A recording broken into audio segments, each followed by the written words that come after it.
in at 5, Arlington Screaming Bridge. Now this Texas legend will quite honestly make your hair stand on end. Legend has it that one full night more than 50 years ago, several teens were carpooling home after their high school football game. Still riled up over the victory, driving responsibly definitely wasn't of utmost importance to the young teens. The bridge running through Arlington's River Legacy Park was just wide enough for one car at a time. You can probably guess where this is going. The teens hooting and hollering drowned out all the noise, like that of a vehicle that had no working headlights. The cars collided head-on before erupting in a fiery explosion and plunging into the waters below. Nobody survived. The bridge is now closed to vehicular traffic, with the site only accessed on foot. However, it now has a new name gifted to it by locals: Screaming Bridge, a name which was coined after the first brave souls went exploring along the bridge and experienced events that can only be explained by the supernatural. Legend has it, if you stand on the bridge and gaze into the river below, you'll see a tombstone for each of the deceased with their names, date of birth, and death. Visit at midnight on the anniversary and you'll hear two cars screeching towards each other before colliding. Coming in at 4, the nurse at Bexar County Hospital. If you ever find yourself in Texas, whatever you do not find yourself at the dilapidated Bexar County Hospital, because it is supposedly housing the spirit based on an American serial killer called Janine Jones. Now, the real-life killer is responsible for the deaths of up to 60 infants and children in her care as a licensed vocational nurse during the 1970s and 1980s. In 1994, she was convicted of murder and was sentenced to 99 years in prison with triple credit. Now, the legend of the nurse at Bexar County Hospital is similar treading, with legend stating that a murderous spirit used to wander the halls killing patients in order of their room number, first 201, then 202, 203, 204. It began in one ward where patients all began asking about one particular nurse. However, when the staff checked the security camera, they found the patients speaking to seemingly no one.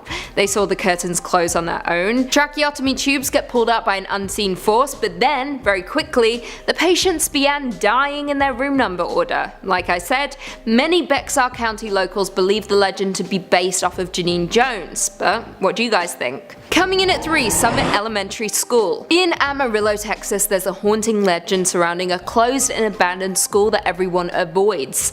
The Summit Elementary School is one of the most haunted locations in all of Texas, and its dark history makes it a hub for ghosts and spirits alike. The school was open up until 1972 and is haunted for numerous reasons, including a janitor who killed students and stuck them in the boiler, racially motivated murders that took place in the school, and murdered prostitutes hidden in the walls. These are just a few of the legends surrounding the terrifying building. Worse still, legend has it that if you're brave enough to visit the abandoned school at night, your car may do strange things. Swings will move by themselves and you might even hear voices coming from the walls. Honestly, this school is beginning to sound like the one from Marianne, which is a French horror series you all need to watch immediately. Do it. The Queen demands it. Coming in at 2, the Candy Lady. Now, this very well might be one of the scariest urban legends I've ever read and may result in a lot of you sleeping with the light on tonight. Sorry in advance. This theory goes, I quote, "The Candy Lady allegedly lures children to their doom by leaving enticing goodies on their windowsills just before bedtime. Her plan is for the kids to wait for mum and dad to fall asleep before indulging in the sweet treats so as not to get in trouble.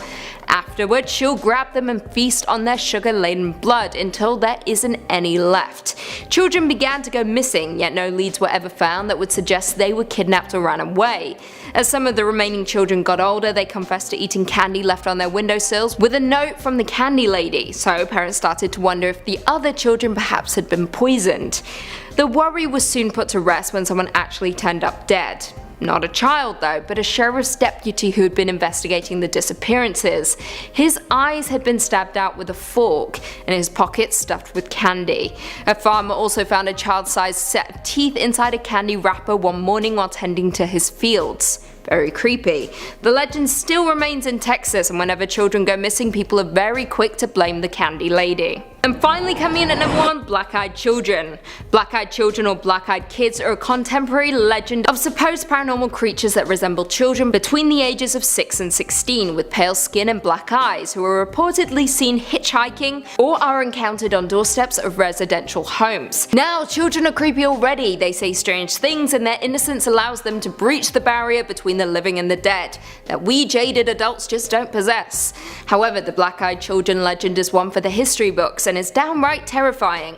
In the late 90s, a journalist named Brian Bethel was working in his town of Abilene, Texas, when he encountered something he'll never forget. He was parked outside a movie theater when 2 children knocked on his window. Brian couldn't quite understand why, but he was completely overcome with fear at the sight of them. He rolled down the window regardless, and the kids asked him for a ride back to their home so that they could get cash for the movie. His fear, however, made him hesitate, but the children were persistent. They then began to say some weird things, like, "We're not armed" or anything. Brian looked back at the kids and noticed how their eyes had turned pitch black.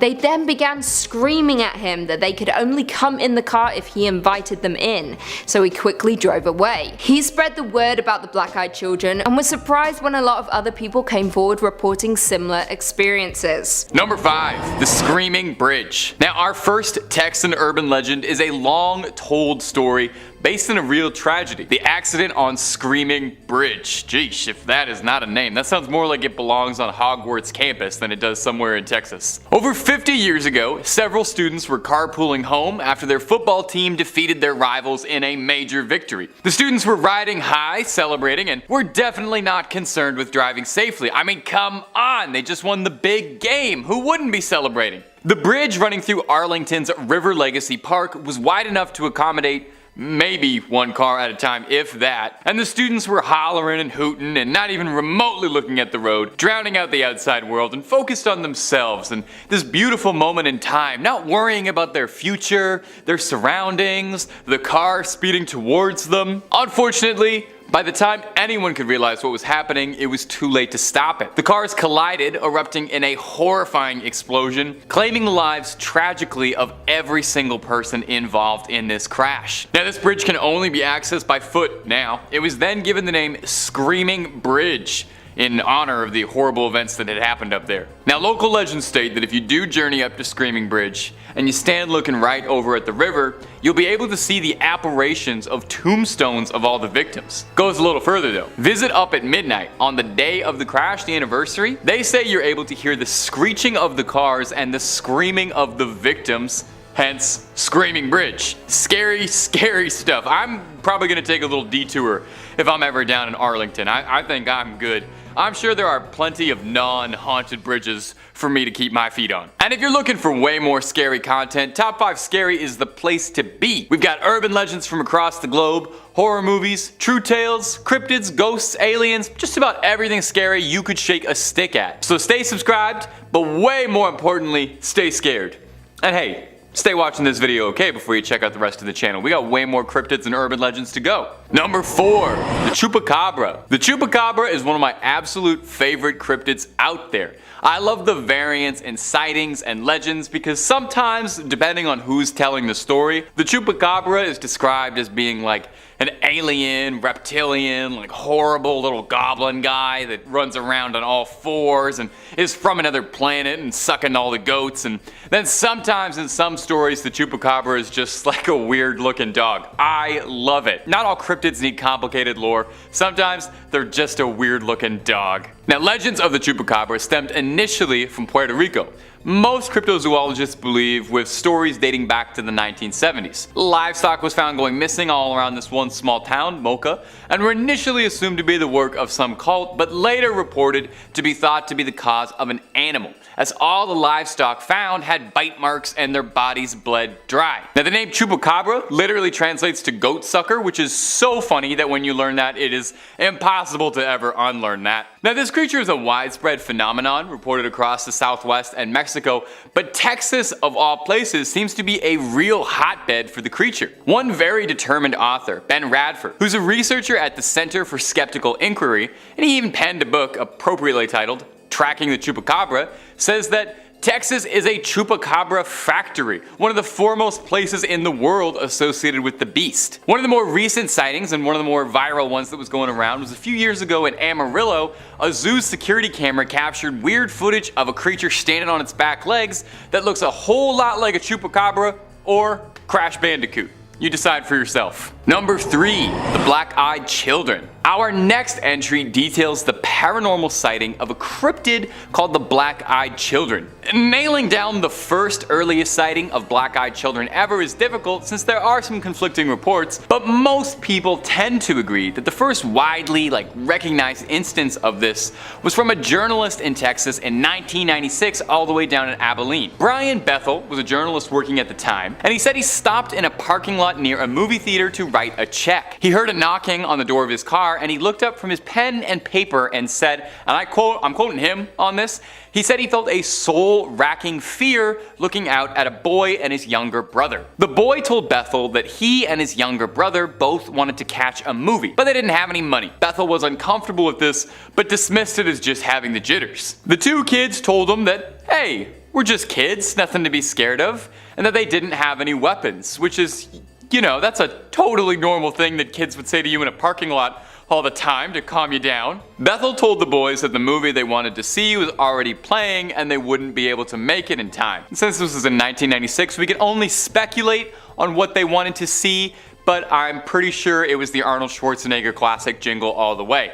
Anyway, Bethel said when he broke eye contact with the young little weirdos, he found himself completely swallowed by his own fear. The boy's eyes then became completely black, obsidian as midnight on a moonless night. Bethel's story kickstarted a number of sightings of these black-eyed children across Texas and even showing up in other states. No one's got any idea just what they were or what they wanted really. What are they? What are their goals? Were they even human or just creatures sort of masquerading as humans? And did they really just want to see a movie and maybe he should have just driven them down to the Cineplex? We may never get answers on that one. Number 2, the Candy Lady. Now our next story is a real sweet one. It details an old urban legend about a nightmarish figure named the Candy Lady. Does she know the Candy Man, do you reckon? I bet they would be a great fit for each other if anyone wants to set that blind date up. Anywho, the Candy Lady, despite the sweet nickname, was a ruthless criminal with little regard for her victims. Her real name was Clara Crane, but history remembers her as the Candy Lady since that's way scarier. Get ready for a humdinger of a ghost story. In 1895, she was accused of poisoning her husband by slipping him caramel candies that she had laced with something lethal. Now, a couple years before, this young couple had lost their child, causing Clara to become distraught. Clara blamed her husband for what had happened to the child, leading her to add a little extra sugar to his sweets. Oh, I'm making light of this. That's terrible. If she poisoned her husband, that's just terrible. I don't want to joke about that. Clara was deemed unfit for trial and was placed in the North Texas Lunatic Asylum, which, don't worry, thankfully received the much more pleasant name as Terrell State Hospital down the line. I can't believe that's ever what it was called before. Imagine getting sent to the North Texas Lunatic Asylum. Unfortunately, her stay at the North Texas Lunatic Asylum would not be the end of her legacy. I just wanted to say it again one more time. I'm sorry. Can you blame me? In 1903, people started going missing around the town Clara lived in. Bizarrely, relatives of the victims would report finding candies and candy wrappers around their home. Sometimes there would even be threatening little notes on these candies. Locals started speaking again of Clara Crane, the woman who infamously poisoned her husband with dark candies years back. Now here's where it gets bone-chilling. A nearby farmer found a bunch of teeth in his fields and then discovered the body of the town sheriff in his field without his choppers and forks in his eyes and candy in his pockets. Now, no one knows what truly became of Clara Crane. There's not really a lot of records for this thing, but she's become a great ghost story to locals who tell the tale of her luring people away with her sweet little treats and taking their teeth and eyes in return. Oh my god, that's giving me a toothache just talking about it. We have to move on from this one, otherwise I'm gonna have to book a dentist appointment soon. Okay, moving on. Number 1, the Donkey Lady. I saved the best for last. Our last entry is the bizarre legend of the Donkey Lady. Now there's a few variations on the origin of the Donkey Lady, but the stories always end up the same horrible way. And we'll get there in just a minute. But let's take it all the way back to the start, and to go back to the start, we gotta go sometime in the mid-1800s. The story goes that there was a family that lived near Elm Creek, way down in San Antonio. They had a modest farm property, a husband, a wife, and their children. One day, a $5 man from up north rode past their property and taunted the family for the donkey that they had. Not sure why you'd do that, he's clearly never seen a fistful of dollars. You never make fun of a man's mule. It's the fastest way to end up in a coffin. Anyway, the mule didn't take too kindly to being laughed at and bit the man over his taunting. This man was enraged and beat the donkey within an inch of its life, at which point the mother of the family came out and started to pelt rocks at this strange traveling donkey hater. The man couldn't just leave well enough alone, because as legend goes, later that night he brought a posse back to come burn down the farmhouse and blocked up all the exits to burn them inside, all over a donkey, allegedly. The farmhouse went up in flames. The only survivor, tragically, was the wife who initially had come to the donkey's defense. As she ran out of the home, her skin soaked in flame, her hands melted down to little stubs, her face deformed, skin sagging off the muscle, crispy and black, long, like a donkey's snout. She ran into the night and hurled herself into the Elm Creek, which is the last place anyone had ever seen her. Today, there's a bridge called Donkey Lady Bridge over Elm Creek, where locals claim that they've seen a creature with a donkey's face screaming at them from the window of their car. Legend has it that the spirit of the wife haunts this area and torments those who cross her bridge while grieving the unfortunate loss of her family. Number 5 on this list is the Plaza Theater Performing Arts Center. Built in 1930, this beautiful theater has had many shows and screenings here over the years. For 55 years, it was in operation as one of the premier spots to have your movie shown, but in 1985, the theater shut down. It remained as such for about 20 years when in 2006, it began to get renovated. Now it's mainly just for live theater and other performance art in the city of El Paso. Like a lot of beautiful old theaters though, as time passes, legends emerge, and this one in particular certainly has its fair share. The Plaza Theater for Performance Arts Center has 3 primary ghostly apparitions it houses. The first is our very standard and very classic drifting woman in white. Looking sad and down on her luck, the spirit of this woman will often drift around through the rafters and has been seen by many workers throughout the years. The second is a man in all black who materializes in front of people. He's described a bit like a shadow creature, but slightly less menacing. I suppose if we have our woman in white, it's only fitting that we have a man in black to get a little bit of variety going. The third ghost sticks with the theme of spicing things up and is actually a little boy with a bouncing ball. It's not a basketball, but a small bouncy ball that the child seemingly plays with as he haunts the theater. Nobody knows the origin of these ghosts or how they got here at all. Are they connected? Maybe once a family unit who died here together, or are they all separate and have each suffered strange tragedies at this location over the century? El Paso, I'm sure, has some other theaters, and I'd stick to those ones if you're looking to watch some live shows if you're there. Number 4 on this list is Hendley Row. Located on the Texan island of Galveston on the Gulf Coast, this is the most famous haunted spot for locals in the region. Texas Highways writes, "It's not surprising that Hendley Row is a hotspot for supernatural activity. Completed between 1855 and 1858 for shippers and cotton brokers, it was the town's tallest structure during the Civil War. The roof doubled as a Confederate lookout for Union ships. Galveston and nearby barrier islands, history have been laced with tragedy. It was the site of a bloody Civil War fight, and serial epidemics of yellow fever decimated the populace.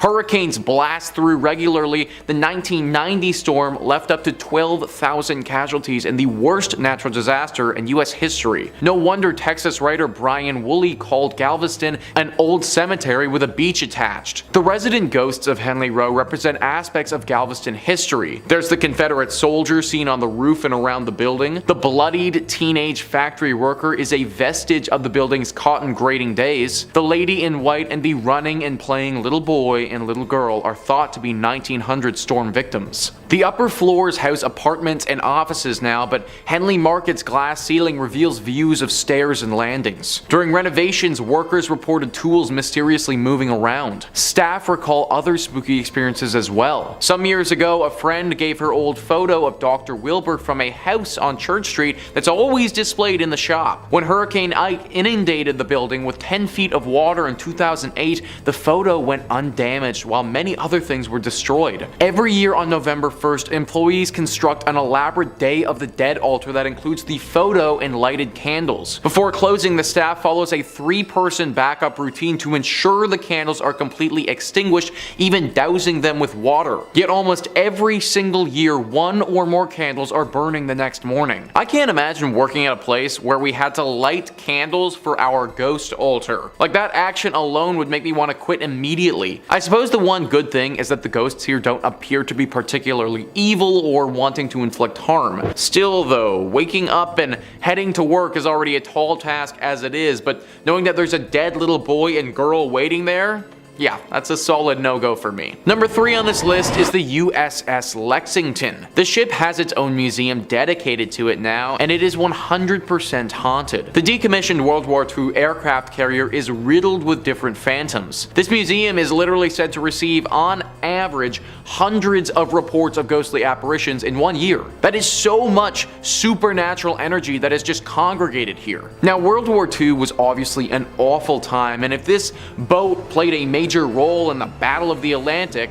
which I imagine it did, then it assuredly saw its fair share of tragedies. The ghosts are not quiet about their presence, they make themselves very known. One of the most famous ones resides in the engine room. Apparently, visitors will go there and a spirit will form, explaining the engines and how they work. Then, when his lecture is over, poof, he will be gone in a puff of smoke. There's also a general sailor that walks around the ship and is actually said to be rather helpful. However, with these tame ghosts, there are some troublemakers as well. Small items that you may have on your person, a wallet, a watch, a phone, a keychain, anything like that are often reported missing after people get on the ship. If you do intend to go here, then hold on to your valuables very closely and get ready for a long lecture on engines. Number 2 on this list is Bragg Road. For over 100 years now, this road has been haunted by a very strange and ghostly light. It's been seen by hundreds of people during that time, and nobody can explain it. Texas Highways says,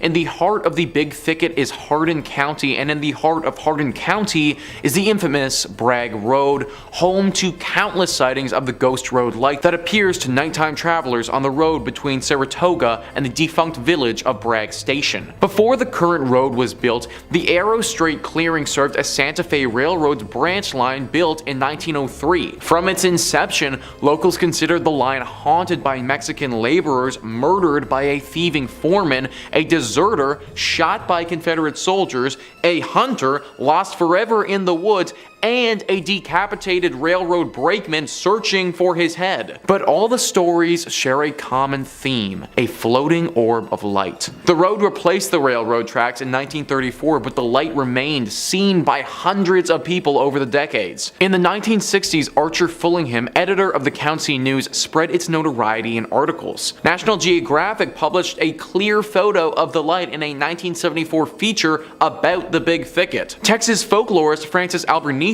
documented sighting stories from the old-timers and young folks alike. In 1997, Hardin County designated Bragg Road as Ghost Road Scenic Drive Park. A pretty road through the woods in the daytime turns into a spooky spot for supernatural sightings by night. Word is the most auspicious times to see the light are on moonless autumn nights. What the heck is this light that has been haunting this place for all these years? Even National Geographic, a very highly reputable column, has posted stories on it with actual photos including it. If it's a manifestation of some of these ghosts, then which ghost is causing it, and maybe more importantly, is it dangerous? If you want to find out, then you need to head to Bragg Road and look for yourself, but I wouldn't recommend it, honestly. And finally, number 1 on this list is the Yorktown Memorial Hospital. This hospital is definitely up there as one of the most haunted spots in Texas, and could even make a play for the most haunted spots in America. It was built in the 1950s and managed by the Roman Catholic Church for a few decades before eventually closing down in 1986. Then for 8 more years until 1992, it was a drug rehab facility, but finally in 1992 it closed for good. Since then it's been abandoned and gained some very serious ghostly legends by the locals. One of the most famous demonic creatures that resides here is this black specter with bright glowing red eyes. It's not shy either and will attack you if you're here alone or in a vulnerable state. This is the most famous of the presences here, but it isn't alone. The ghost of a man who appears to have a bullet wound directly in his forehead is also said to live here. His ghost is a lot less forceful than the dark demon though, and is said to just show himself to visitors rather than attack them. The spirits of nuns are said to be on the 2nd floor though as well. These spirits are similar to our demon creature and will claw and scratch at people who decide to come here. Along with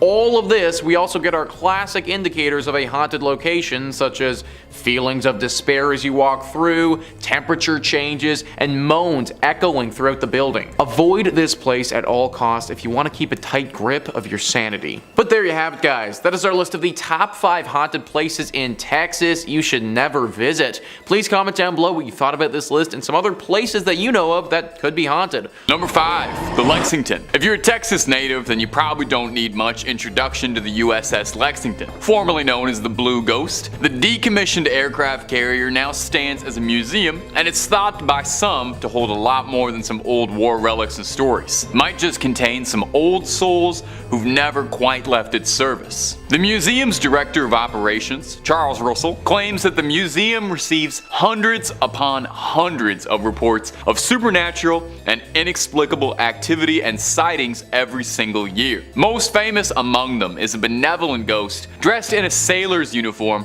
who aids guests in finding their way around the ship before vanishing back into the air. He describes one particularly vivid encounter with a spirit inhabiting his office where, after losing 6 pens over the course of a week, he found all of them arranged perfectly, laying side by side in front of his keyboard. He reassures visitors that the spirits who live aboard the Lexington are playful, not frightful. They're more like Casper in that regard, I guess. Other stories tell sightings and reports of hearing lost souls running for cover after a torpedo attack, describing running sounds and other strange noises in the hangar bay. The paranormal tour guide aboard the Lexington describes it as, this was their home and they don't want to go anywhere else. I kind of get it, you know? I'd want to live on an aircraft carrier. That seems pretty cool. I'd try to swing that as long as I could. Like most purportedly haunted locations, if finding something spooky in the cold steel of the Lexington truly interests you, the museum offers a paranormal investigation tour where guests can spend the night with their own equipment in the hopes of finding someone to trip up your EVP meter. And if that ain't enough for you and you're looking for something spooky from the confines of your own home, well, we can hook you up with that real easy. Click through on Top 5 Scary because we've got loads of videos about haunted spots, ghosts, ghouls, goblins, aliens, cryptids, conspiracies, and just about anything freaky you can think up. Stay subscribed, stay scared, but,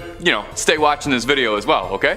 We worked hard. Number 4, La Carafe. La Carafe up in Houston looks unassuming at first. Looks like a pretty typical dive bar experience. Looks nice though, I definitely would like to go. But if you believe the rumors, allegedly this is one of the most haunted buildings in the entire state. The bar also is one of the oldest buildings in Texas as well, having been initially built sometime in the early 1800s. It's seen life as quite a few things: a pharmacy, an apothecary, a bakery, and eventually La Carafe. So it's not too surprising that in all of its years of service, picked up a few guests who aren't ready to pay the bill and leave just yet. Many regular customers have a ghost story to tell you, as well as the bartenders. Many report strange noises, a glass breaking mysteriously, some even seeing lipstick stains in a glass they're drinking from appear out of nowhere. Do ghosts have germs? Is it safe to share a drink with a ghost? I don't know if I would do that unless we got to know each other a bit first, and then hey, anything can happen. I'm open. The bar is said to be haunted by a former tender named Carl, who frequent guests claim they can hear shouting out for last call still years after passing the bar.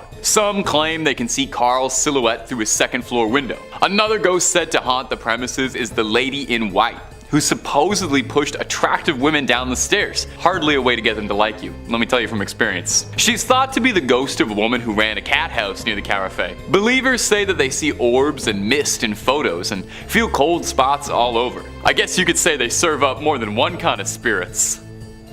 I'll see myself out. I'm sorry, that's not my best work. If you're ever in Houston and looking for a bit of spooky ambiance, definitely check out the Carafe and all of its otherworldly guests. Just make sure to tip your ghost about 15%. Number 3, the Driskill Hotel. The Driskill Hotel is another shining spot in the state, said to be a hotbed of paranormal activity. Lone Star State, Lone Scare State, more like. With how many ghosts are said to live in this place, it's hard to imagine that you'd even be able to get a free room. One of the more notable ones is the owner, the cowboy Jesse Driskill himself, who built the place originally. Shortly after the hotel's construction, it's said that Jesse came under very hard times. So, desperate for money, Jesse gambled away the deed to the hotel in a game of cards, and was forever swallowed by this guilt, losing his cherished prize. It's said his spirit still resides in this hotel, in the room looking out at 6th Street and Brazos. A consultant once reported looking out of the window in this room and seeing a man dressed in old western attire, puffing a cigar, asking, "Hey fella, what are you doing in my room?" When he flicked the lights on and off to make sure he wasn't seeing what he thought he'd seen, the varmint disappeared, leaving behind only a trail of smoke. Another notable ghost guests like to talk about is the Bride, the ghost of a distraught woman who ended her life in the early 1990s after her wedding was called off, as she blew through all her money in a desperate coping attempt. I get it. Guests say that they see her ghost towing bags up and down the halls of the hotel, still running mad. Now I'll leave you with one last good spooky story out of the Driskill. There was actually so many for this one. Definitely read up on it at home or visit if you're nearby. It seems like there's a lot going on. There's a painting on the 5th floor. It's a painting of a little girl holding a bouquet of flowers in one hand and a letter in the other. Paranormal enthusiasts claim that this painting is the daughter of a US senator who passed away in a freak accident at the hotel, and her spirit lingers on in the canvas. Guests claim that they can feel something tugging at their coats or legs when they walk on by. Oof, it's a little too interactive for me for an art experience. Number 2, the Oakwood Cemetery. I gotta say, a cemetery is a pretty classical location for something haunted to be happening. I think we all sort of suspect most cemeteries are haunted as is. I mean, a couple thousand dead bodies all buried underneath the same plot makes my hair stand on end. I said I was gonna try not to do a southern drawl, but I swear it's coming on naturally. I'm sorry. Oakwood Cemetery in particular is well known as a haunted spot to those who believe. It was established sometime in the 1850s, though it's thought that earlier settlers were laid to rest there too. With 23,000 souls resting there, it's no surprise that there is a litany of spooky stories amongst the tombstones. Take a listen to some of the more notable ones I dug up for you. One in particular that gets retold is that of Eula Phillips, a young woman who was struck fatally with an axe on Christmas Eve. Not that there's ever a good day for that, but that's a pretty bad one. Her husband was found guilty, only to be exonerated later when it turned out that there was a series of victims all around the same area matching her profile. 8 others who all fell victim to this is unbelievable that any newspaper ever printed this name, the servant girl annihilator. I cannot believe they named him that. I've actually featured him in a video before. I can't quite remember the title of it, but click through on every single top 5 scary video until you find it. There are some theorists who suspect the servant girl annihilator and the infamous Jack the Ripper are one and the same, and that guy just could not get enough traveling from country to country. Some local residents claim that Eula's ghost roams the cemetery, lost, afraid, and panicked, unable to come to terms with the vile means of her death. Another very notable ghost is that of Susanna Dickinson. When Lopez de Santa Anna attacked the Alamo, Susanna and her kin were brought into the garrison. The dust cleared and the battle was over, and Susanna met with Santa Anna, where he offered to take her and her children back to Mexico. But she declined, knowing it might even cost her her life. Surprised, Santa Anna spared her, and her account of the Alamo was crucial to understanding and remembering what happened there. Susanna was buried at a plot in Oakwood, and visitors say she constantly appears to strangers, telling her stories all these years on, still remembering the Alamo. And number 1, Yorktown Memorial Hospital. About 80 miles southeast of San Antonio is Yorktown, a small community with a population that barely exceeds a couple thousand. Probably a good reason for that. because if the legends are to be believed, the hauntings at the Yorktown Memorial Hospital might be keeping people away. The hospital was built in 1951, where it operated for a bit, and was eventually took over by the Felician Sisters of the Roman Catholic Church, who kept the place running until late 1986 when it was abandoned. Where it still sits today, almost as if nothing's happened. It looks like everybody just packed up and left. It's said that over 2,000 people call Yorktown their final resting spot, with 500 of those all occurring during the small tenure of the nuns running the hospital. These days, of course, the hospital's sickly lime green walls don't really see a lot of patients. Mostly just ghost hunters and seekers of the paranormal looking for something lurking left behind. And if the stories are true, this place is filled with restless ghosts. Explorers report everything from disembodied voices to sounds of wheelchairs creaking, mysterious flashes of lights, orbs, mists, cold chills, you know, the usual who's who greatest hits of haunted spots. Now, you don't even need to be told this place is haunted to worry about it. I mean, just look at it. The place looks like it's straight out of Silent Hill, down to the rusted pipes and leaky hallways, but don't fret, no, there are ghosts. One in particular is that of a late surgeon, one Leon Norwirski. He was infamous around the hospital for his sloppy handiwork, and was said to have lost a number of patients in his time, and his spirit as such has been cursed to wander the facilities endlessly. Keeps writing terrifying messages on the wall, but no one can read them because he's a doctor. That's not my best work. I'm really sorry. Some of these should have stayed on the writing board. Another infamous ghost is that of Sally, a young girl who's said to still live in the hospital's halls, heard happily playing, jovially dancing around, and even asking explorers to read her favorite story when she encounters them. I hope someone takes her up on that. Not me though, nothing personal, I just have like a policy about Ghost Bride of Galvez. To Texans, it's no secret that Hotel Galvez is haunted. The Grand Galvez, as it's known now, first opened its doors in 1911, and since then has been said to be home to all manner of haunting, but the most retold story is that of Audra, the Ghost Bride of Galvez. Audra was a 25-year-old bride-to-be getting married there. Her betrothed was a young sailor who would frequently leave her on her lonesome while he was out on a voyage. During the period where the sea would separate the two lovers, Audra would rent out room 501, climb out the ladder to the rooftop, and wait on the rooftop turret with love in her heart for her sweetheart to return. Now, one day during a catastrophic storm, Audra was told that her fiance's ship capsized, and overcome with grief, Audra took her own life on the roof of the hotel. Tragically, as if this wasn't sad enough, her groom would arrive a few days later, eager to surprise and re-encounter his bride as he'd survived the capsizing. And although he was never able to be with her physically again, if you believe the stories, she might still linger around the premises. Visitors claim that Audra frequents the 5th floor, and in particular, her spirit tends to hang around the matrimonial suite and room 501. Some claim they hear random doors slamming, or strong currents of chills, flickering lights, the usual who's who of a ghost haunting a hotel. Other stories tell of seeing a candle lit on the rooftop, wondering if it's the ghost of Audra still waiting for her beloved to come back to her. The attendants at the Galvez claim that there's difficulties making electronic keys for room 501, since they're prone to malfunction frequently. Visitors to the Galvez go out specifically looking for Audra now, hoping to catch a glimpse of the spirit. If you ever go to Texas, be sure to check it out if you're brave enough. And if you're looking for more freaky stories, true crime, ghosts, cryptids, basically the whole 9 yards, Top 5 Scary has all of that and then some. So click on that bell and click on through and subscribe and find something to scream at.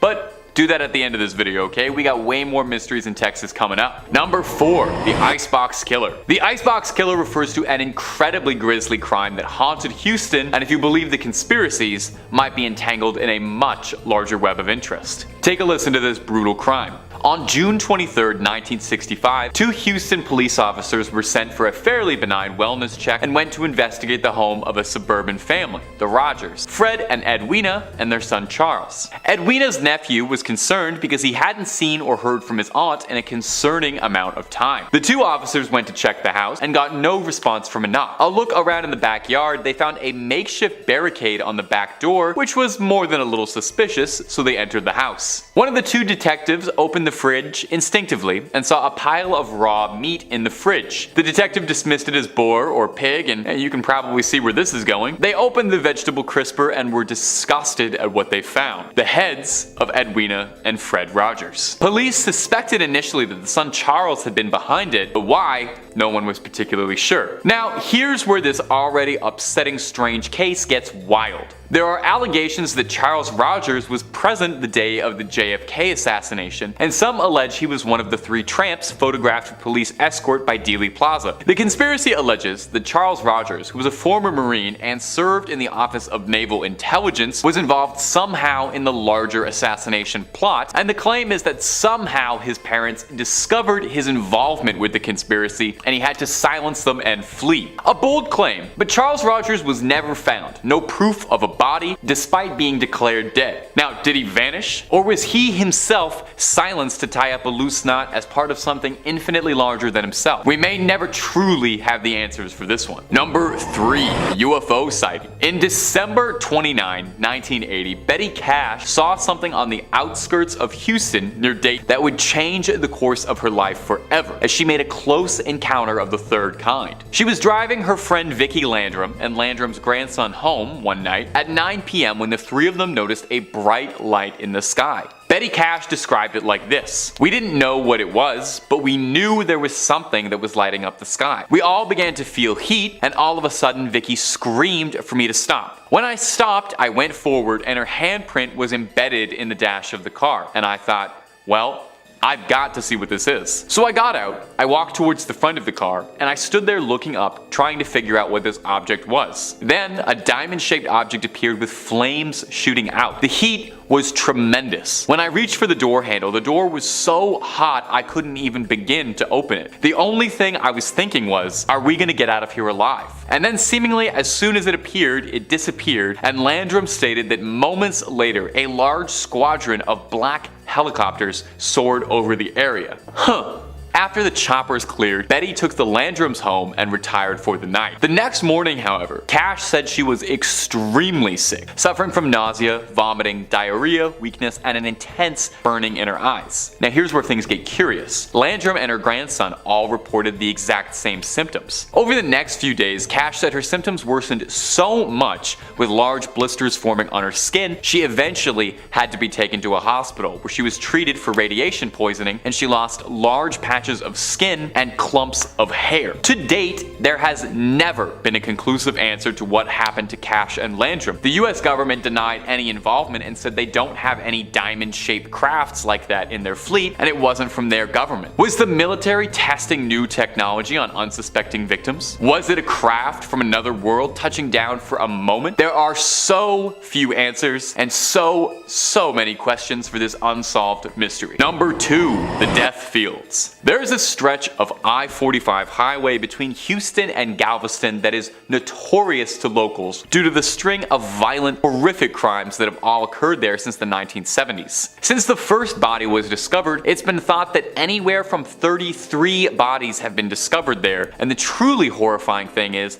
how little police and authorities seem to have on this case. Initially, detectives believed that this work was that of a serial killer, due to the sheer number of bodies being found in the area, but over time some have wondered if it could be multiple criminals. Most of the victims have been young women, typically around college ages. The FBI has said that the agency's behavioral experts have created a profile of a possible killer, but there are no known witnesses to any of the crimes and no common person to connect them all. An official statement that was given by the FBI said that the signs point to one killer, although multiple killers can't be ruled out. Given the nature of the area where the bodies were found, it was likely someone with roots in the area, someone who would have known these fields were a good place to hide a body. In 1998, a man named Edward Howard Bell was arrested and claimed to have been involved in the deaths of 11 girls in Galveston County. And although he was a suspect in the aforementioned I-45 case, police unfortunately didn't have enough evidence to tie him to those larger crimes. Only one death on the I-45 was ever convicted, when Louisiana police arrested Kevin Edison Smith in 2009 on a completely unrelated charge. A DNA test found that it matched the body of a girl who had disappeared from Texas in 1996 and whose body was tragically found on the I-45. From this confession and conviction from 2 different criminals, it's suspected that multiple people were involved in these grisly crimes. Hopefully one day this case can be closed for good and the I-45 can go back to just being a highway. And number 1, the servant girl annihilator.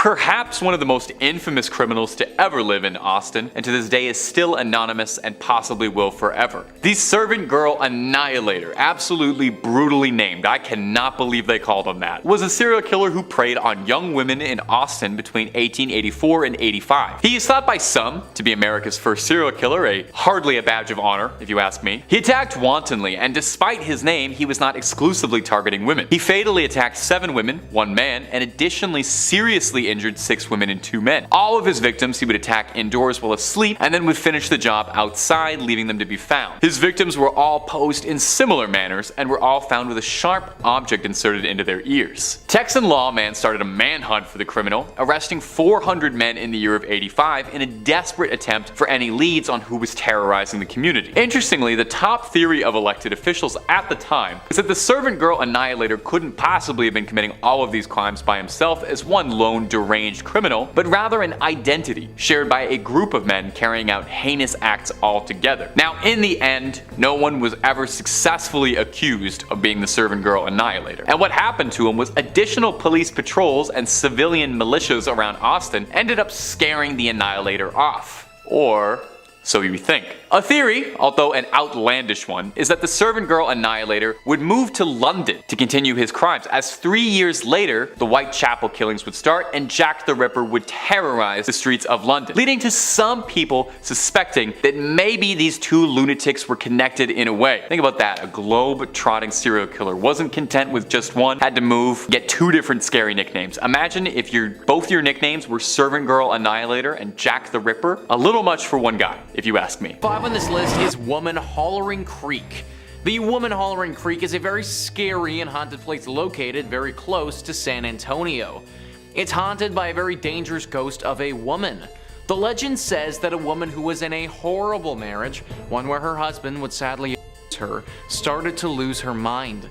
She fell into a deep depression and in the creek that we're looking at, drowned her. She did this right before she took her own life as well, making it one of the saddest tragedies in this region's history. Well, it seems that her spirit never actually moved on. Her ghost is believed to regret what she did and how it all happened and can't find peace. Her regret manifests itself in a very sick and scary way though. She misses her children, and it's believed that if a child is by the bank, she will grab them and bring them down to the bottom of the creek with her to be her friend. Sadly, as you may have guessed, this doesn't go well for whoever was taken. This is why parents warn their children about going near this place without their supervision.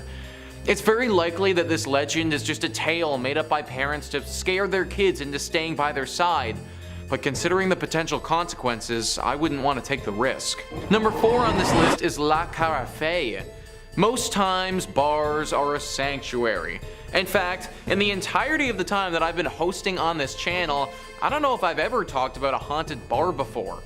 Hard to get a place haunted when everybody that goes there is usually drinking and having a good time. A haunted bar is exactly what we have with this entry though. Thrillist says, some bars have that special, boozy charm that keeps the wine flowing and customers returning. For La Carafe, however, their popularity lies within their infamous ghost sightings and architectural ode to the French Quarter. Built in 1847, this bar is said to be the oldest pub in the downtown Market Square district. Every inch of the cozy nook sports an eclectic history, from the numerous black and white photographs on the walls to the tales of important figures such as Sam Houston being a regular guest there. And considering this building's antiquated age, it's no surprise that a couple of phantoms also call this place home. Among the rumored residents is a former bartender named Carl, who still clocks in for his shift and keeps an eye on the establishment, especially on the second floor, which is reportedly vacant after closing time. Customers have also reported glasses breaking, hearing heavy footsteps and eerie bangs, and sensing cold spots in the bathroom.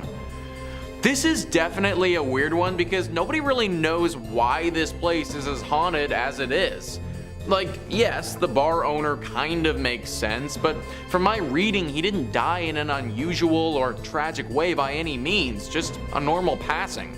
I suppose the good thing here is that these spirits don't seem to be particularly aggressive, and if I could just get a drink with some ghosts without fearing for my life, then, I mean, that'd be pretty cool. However, ghosts are unpredictable to say the least, and I'm sure that there are plenty of other bars in Houston that aren't haunted where you could grab a beer. Number 3 on this list is the Driskill Hotel. This hotel is located in Austin and has a very haunted history. Thrillist says, you might not think the Driskill is haunted based on its clean and recently renovated interior or its brief, stunning appearance on AMC's Texas-brimmed drama, The Sons, but it's loaded with plenty of stories that keep even the most adventurous guests running from these historic halls. Consider the girl who fell to her death down the grand staircase, the brides who killed themselves in the bathtub of the same room exactly 20 years apart, and the reports of Colonel Jesse Driskill checking on his hotel, cigar still lit in his mouth. These spirits have haunted many people throughout the years of this hotel's operation. So many reports of sightings and feelings of presences have been had. Lots of people say that they'll feel someone over their shoulder, touching their hair, or a hand on their back, but when they turn around they don't see anything at all. A few rooms in particular have had some stark temperature changes happen to them, so much so that people have had to request to change rooms because it got so cold. Some people have even reported seeing an orb of light floating around the stairwell, never getting close enough to a person for them to touch it, but seemingly tempting them with its presence. This is your classic haunted hotel, and it checks all the boxes as being one of the most haunted spots in Texas. Number 2 on this list is the AI Engineering Building. Now these days when somebody says AI, you automatically think of artificial intelligence, but that's not actually what this AI stands for. It actually stands for Animal Industries. Texas Highways says in 1959, Roy Simmons, foreman of the meat locker in Texas A&M University's old Animal Industries building, was performing a bit of a routine butchery on a slab of bacon. As he was cutting toward himself, the knife slipped in his hand, stabbing his leg near the groin. The blade cut open his femoral artery. His assistant, who'd stepped out for a moment, returned to find him bleeding out on the floor. An ambulance was summoned, but in vain. Simmons died before he could be removed from the building. Sims' death was a tragic accident, but it doesn't take much for a tragic accident to take on a more ghostly cast. In the daytime, we never thought much about any ghosts or strange occurrences, says Jeffrey Saville, a Texas A&M professor who was an undergrad and grad student in the 1970s. It was the nights when we were in the meat laboratory conducting research, usually by ourselves, that one would hear strange noises or feel like you weren't alone. Over the years, Saville says, students and custodians working in the bowels of the building have reported invisible footsteps, strange noises, and objects scattered far from their original resting spots.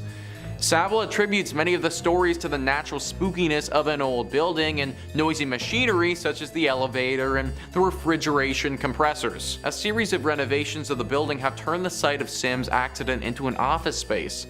Whether or not Sims' ghost roams the hallways, Saville says, one thing keeping his memory alive is the lesson offered by his death. It became a precautionary tale each semester as we visited with students about safety and meat cutting. It gets their attention when you tell them that somebody lost their life because of a knife accident. And I imagine it also gets their attention when his literal ghost is haunting them as they try to learn. If you're big into animal industries, then maybe look at some other schooling options before settling in on Texas A&M. And finally, number 1 on this list is Goatman's Bridge. Now this bridge isn't the greatest of all time like the name might suggest. In fact, it's probably one of the worst bridges of all time based on how freaking haunted it is. It was built back in 1884 and initially was used as a very popular spot to move cattle across. Over the years, a tragedy struck this bridge that has it being haunted by a dark and demonic spirit. It's a sad story where a colored goat farmer was murdered by some Klansmen on this bridge many years ago. It's believed that the demonic spirit that haunts this place now is that of this goat farmer who was horribly wronged back then. Locals around this area do not go over this bridge at nighttime unless they really have to. So many sightings have happened over the years where people will go over the bridge and be met on the other side by said